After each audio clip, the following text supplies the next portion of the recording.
Here we go. हाँ जी, we're back. और आप लोगों ने जब पिछली वीडियो हमारी देखी होगी तो उसमें हमारे साथ एक बहुत स्पेशल गेस्ट, पाकिस्तान के top sports journalist Faizan Lakhani. Thank you for being here sir. शुक्रिया आपने इनवाइट किया सर. मैं हमेशा आपकी पॉडकास्ट देखता हूँ, बड़ा मजा आता है. Thank you so much sir.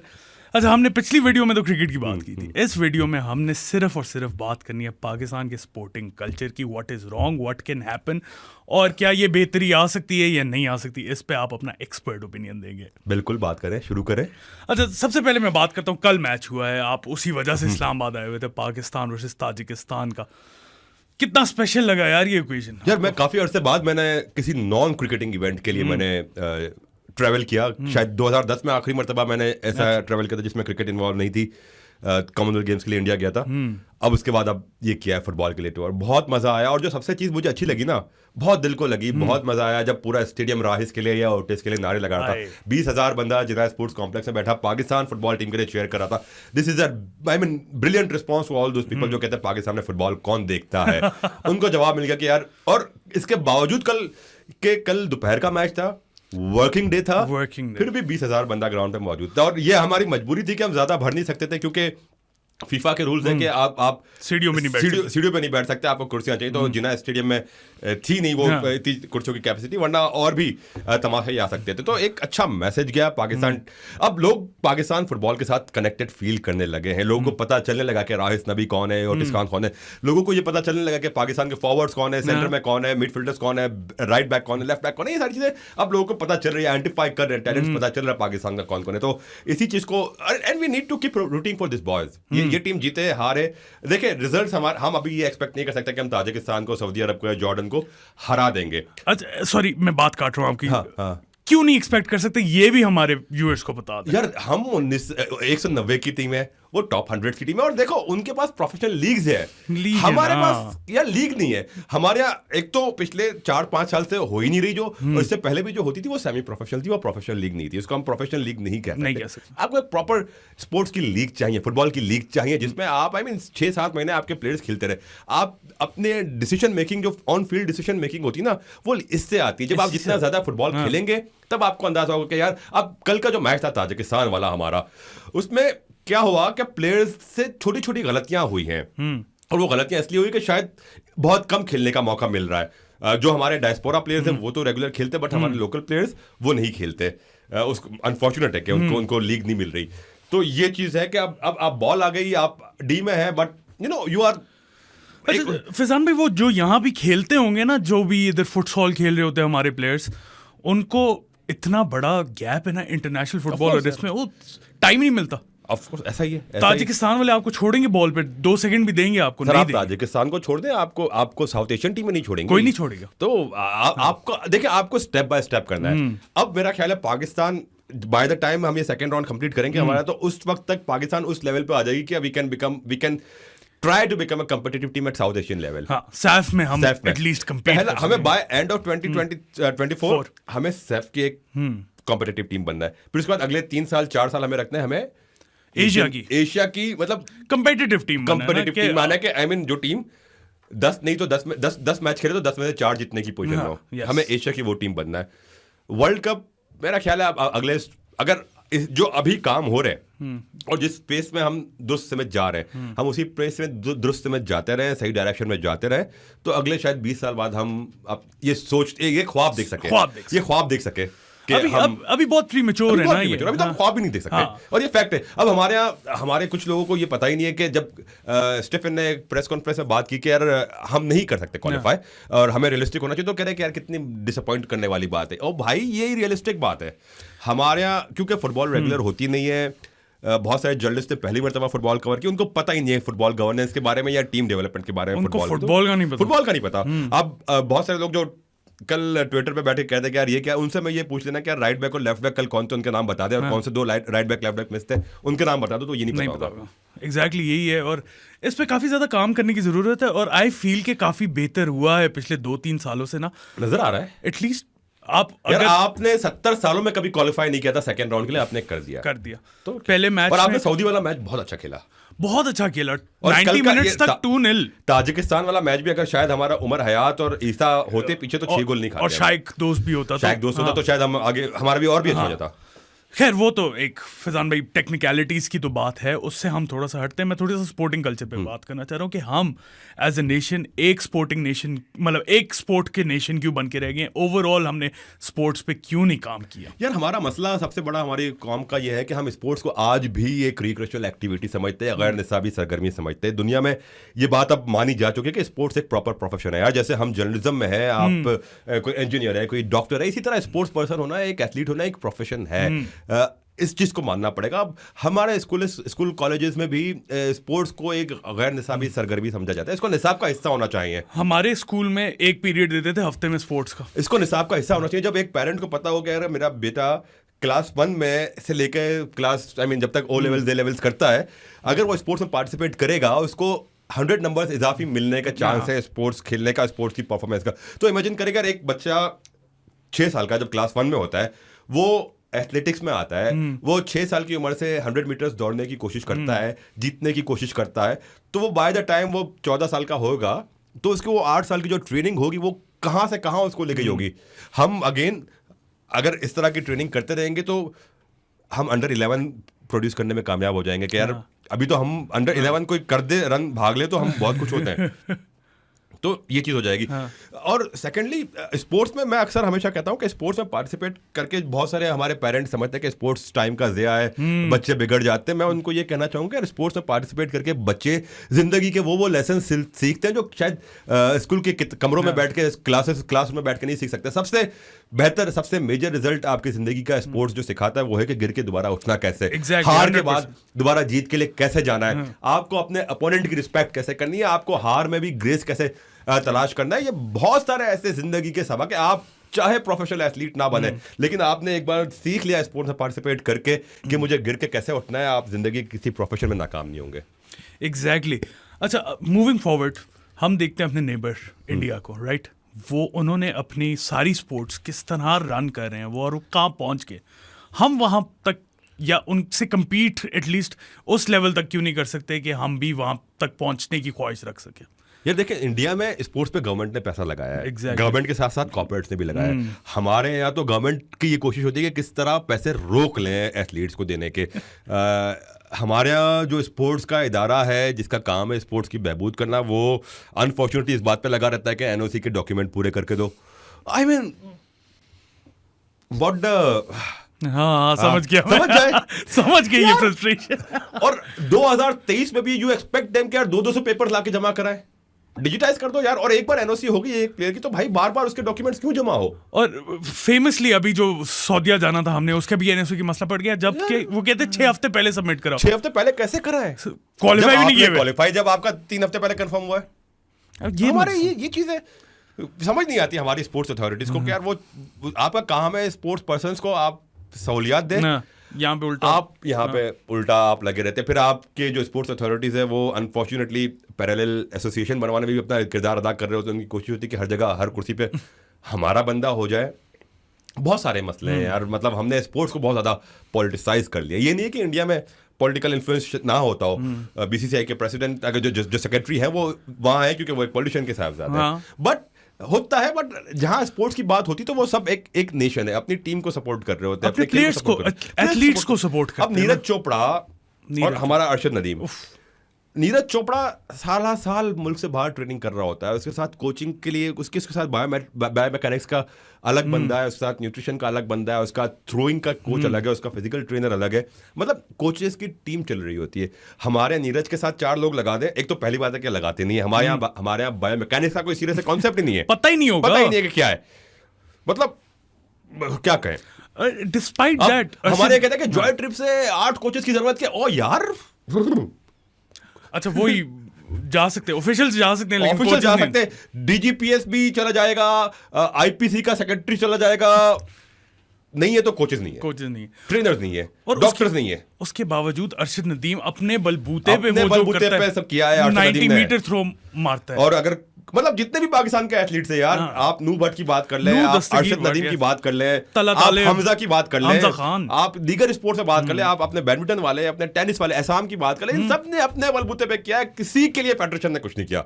अगर किसी का क्रेडिट क्लेम करते हैं तो उसको जाके जूतियां मारो। क्रेडिट तो क्लेम करते हैं ना। अब किस बात का क्रेडिट? आपने आपके स्क्वॉश वालों ने हमजा को कितना सपोर्ट किया? मैं हमजा से पूछे जाके। मैं वही पूछने लगा था। वो जूनियर वर्ल्ड स्क्वॉश चैंपियन बना, right, after what 32 years Pakistan का। यार हमजा तो I mean out of favours था, उसको सपोर्ट ही नहीं मिलती थी। बाद में लेकिन प्रेस रिलीज आ जाती है और ये हो जाता है, फोटो ऑप्स हो जाते हैं। फोटो ऑप्स तो सब कर लेते हैं ना, फोटो ऑप्स हो जाते हैं और उसके अंदर थैंक यू लिखा होता है स्पेसिफिक और ऑफिशियल। अच्छा, अरशद नदीम की हम बात कर रहे थे। अरशद नदीम जब पिछली बार टोक्यो ओलंपिक से पहले उसके अपने गेम पे बात नहीं हो रही थी, लोग वीडियोस पीएसबी वीडियोस बना के दे रहा था और वो चल रही थी वीडियोस। आई स्पोर्ट्स बोर्ड का शुक्रिया, वजीर साहिबा का शुक्रिया, उसका शुक्रिया। ओ यार, एथलीट का काम दूसरों का शुक्रिया अदा करना नहीं है। आप इंसल्ट करते हैं अपने एथलीट से ही कह के आप ये वीडियो बनाए कि इसका शुक्रिया उसका शुक्रिया। ये स्पोर्ट्स मिनिस्ट्री का काम है उसकी सपोर्ट करना, और वो अगर वो कर रहे हैं तो आप अपना काम कर रहे हैं, कोई शुक्रिया अदा करने की कोई बात नहीं है। बिल्कुल अजीब ड्रामेबाजी के स्पोर्ट्स बोर्ड का शुक्रिया, फला का शुक्रिया, ढिमाके का शुक्रिया। भाई किस बात का शुक्रिया किया है तुमने अरशद नदीम के लिए या किसी और एथलीट के लिए? आज तक कुछ नहीं किया। अच्छा फैजान भाई, हॉकी की भी बात करनी है। हॉकी के क्या मसले? हॉकी को हॉकी ले डूबी, हॉकी को हॉकी वाले ले डूबे, हॉकी वाले ले। हाँ यार, हमारा मसला ये है कि हॉकी बहुत बदल चुकी है। हम आज भी 80 में रह रहे हैं। जिस तरह 80s की हॉकी होती थी, इस तरह 2023 में हॉकी नहीं होती। हम देखिए, हमारी एज ए सोसाइटी अगेन एक बड़ा मसला है कि हम हमेशा जिद्दत पसंदी के मुखालिफ रहे। हम रेजिस्ट करते हैं जिद्दत पसंदी को, और दुनिया में कोई नई चीज आती है तो हम सबसे पहले क्या कहते हैं, यार ये हमारे खिलाफ साजिश है। चाहे वो स्पोर्ट्स में हो, चाहे कोई और इन्वेंशन हो, ये हमारे खिलाफ साजिश है। ये हमारी सोसाइटी का एक मसला है। मतलब लाउड स्पीकर आता है तो हम कहते हैं कि यार ये साजिश है, टीवी आता है तो हम कहते हैं ये साजिश है, स्पोर्ट्स में कोई चीजें चेंज होती है ये साजिश है। इसी तरह जब हॉकी में टफ आई, इनोवेशन आती रही, चीजें तब्दील होती रही, ये हमारे साथ साजिश है, ये यूरोपियंस की साजिश है, ये एशियंस को खत्म करने की साजिश है। यार आपने अडेप्ट क्यों नहीं किया भाई, जब आप देख रहे थे? और आज भी आपका मेथड क्या है? ग्राउंड के 40 चक्कर लगा लो। दिस इज नॉट ट्रेनिंग यार। आप 40 चक्कर लगवा के एग्जॉस्ट कर देते हैं अपने एथलीट को। ये ट्रेनिंग अब नहीं रही। How do we fix this Faizan भाई? यार गेट द प्रोफेशनल कोचेस। और सेकेंडली, हमारे हॉकी फेडरेशन हो, हमारे स्पोर्ट्स बोर्ड हो, हमारी गवर्नमेंट हो, किसी भी स्पोर्ट में ना हम ओवरनाइट तरक्की नहीं कर सकते। आप अगर आज हॉकी में सारी चीजें दुरुस्त कर देंगे, दुनिया के बेस्ट कोचेस ले आएंगे, हर चीज देना शुरू कर देंगे, तो आपको रिजल्ट मिलेगा 12 साल बाद। एग्जैक्टली ये बात की थी जर्मनी का। मैं हमेशा एग्जांपल देता हूँ। जर्मनी जब 2014 में वर्ल्ड कप जीती है, तो 20 इयर्स बैक उन्होंने लाजिम किया था अपने स्कूल्स में, हर स्कूल में फुटबॉल होगी, और उन्होंने बोला था कि 20 इयर्स बाद इसका रिजल्ट मिलेगा। और 2014 हमारे क्या होता है, आज रोलैंड टॉर्टमेंट्स को ले आए, अगला टूर्नामेंट जितवा दे, अरे नहीं जितवाया तो फारिग। अरे भाई खुदा का खौफ कर लो यार। अब सिगफ्रीड आइकमैन आया था, हाँ, इंप्रूवमेंट, बेचारे को 1 साल तक सैलरी नहीं मिली। इंप्रूवमेंट हम देख रहे थे, वो छोड़ के चला गया, सैलरी नहीं। अबे सैलरी नहीं देगा तो कौन रुकेगा? एग्जैक्टली, कोई भी नहीं रुकेगा। क्यों रुकेगा? इवन प्लेयर्स को सैलरी नहीं मिलती। अभी फुटबॉल वालों को देख, डीएस नहीं मिल रहे होते, फुटबॉल वालों को नहीं मिल रहे। हालांकि फुटबॉल वालों का तो मसला ये हुआ कि फीफा फंड्स रुक गए। वो हुआ ये कि हमने टाइमली ऑडिट रिपोर्ट्स नहीं भेजी। जो देखो कि अभी पीएफएफ चल रही टोटल फीफा फंडिंग पर, वो क्वार्टरली पेमेंट आती है, आपको हर क्वार्टर का प्लान भेजना होता है और उसके बाद उसके वो पैसे रिलीज होते हैं। तो उसमें थोड़ा सा आई मीन एडमिनिस्ट्रेटिव इश्यूज आ गए। हम फुटबॉल की बात करें, हमारे क्रिकेटर्स को 5 महीने से पैसे नहीं मिले यार। उस पर बहाना है कि कॉन्ट्रैक्ट साइन हुआ।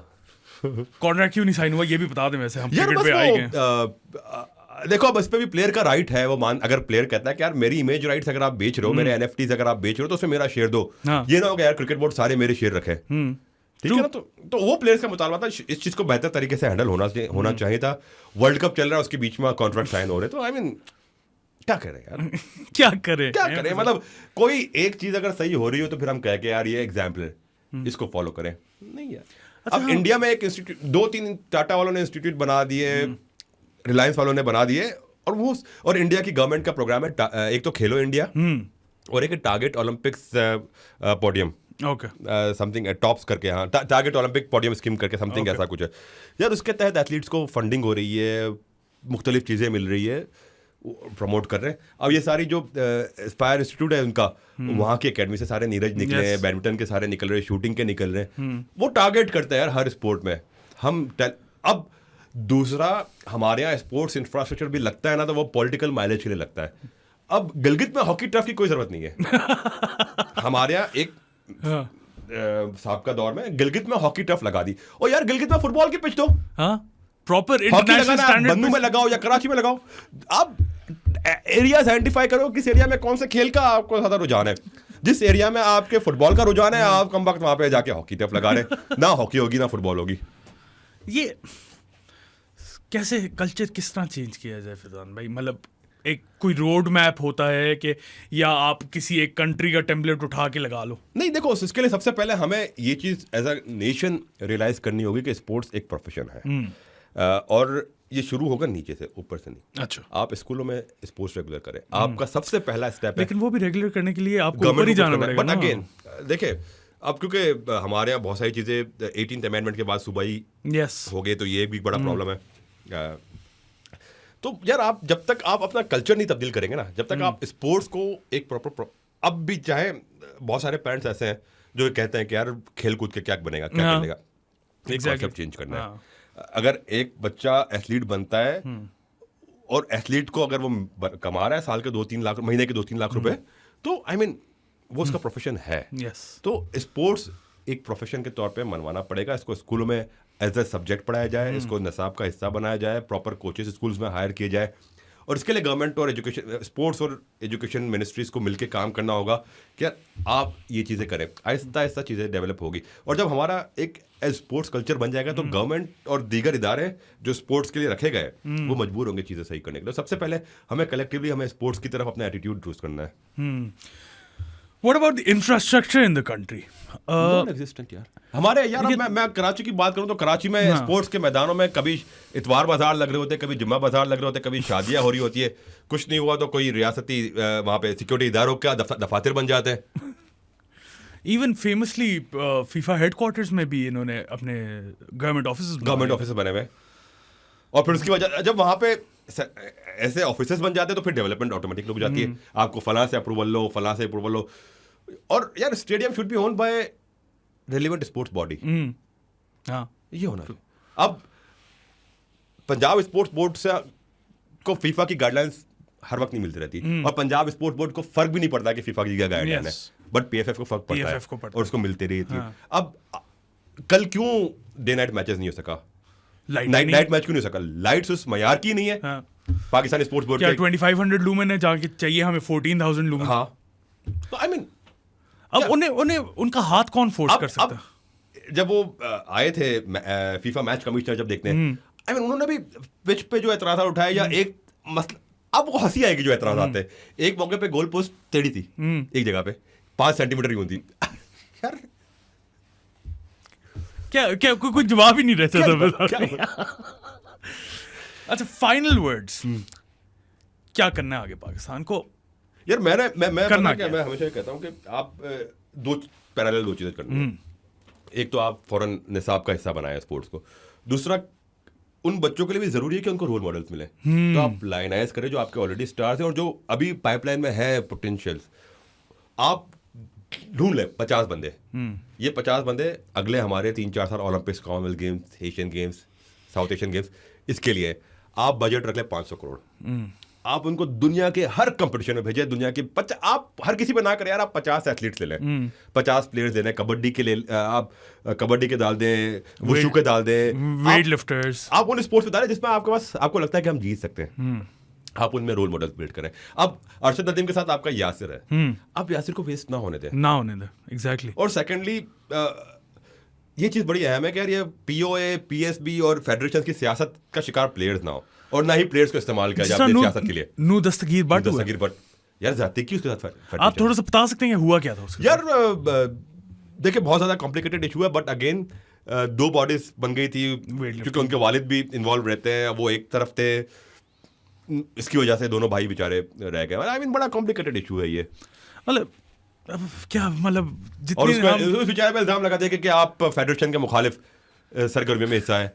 अब हम जितना इसके अंदर जाते, ये मुझे तो लगता है इस तरह एक दलदल है, जितना डीप जाते जाओ उतना फंसते जाते हो, तो कि कहाँ से फिक्स करें। और एक चीज पता है कि हमारे यहाँ जो एक और चीज हमें एज ए जर्नलिस्ट चेंज करने की भी जरूरत है यार। Football should be, sports should be all about athletes, not the officials. Exactly, मतलब भाड़ में जाए, अकरम शाही हो, आरिफ हसन हो, या टेनिस एसोसिएशन का प्रेसिडेंट हो, या फॉर दैट मैटर हारून मलिक यार, व्हाई डज हारून मलिक हमारे मैटर? लिए स्टार होना चाहिए ओटिस खान, हमारे Yes. लिए स्टार होना चाहिए ईसा सुलेमान, हमारे लिए स्टार होना चाहिए सामुल हक, हमारे लिए स्टार होना चाहिए यासिर, हमारे लिए स्टार होने चाहिए हमारे एथलीट जो परफॉर्म करे, जो अपना पसीना बहा रहे। एग्जैक्टली। इनकी खबर थोड़ी होनी चाहिए, ये खबरों में क्यों रहे भाई? अच्छा, मुझे एक और बड़ा जो तब चढ़ती है ना, वो खबरें प्लेयर्स की पर्सनल लाइफ पे, इसकी उससे शादी हो रही है, उसकी उससे शादी हो रही यार है। ये व्हाई तो डज दैट सबकॉन्टिनेंट का मैटर? कल्चर है। Why does that matter? यार आपको याद होगा नीरज चोपड़ा जब जीते थे हाँ जी। और इंडिया में एक खातून इनका इंटरव्यू कर रही थी, यस।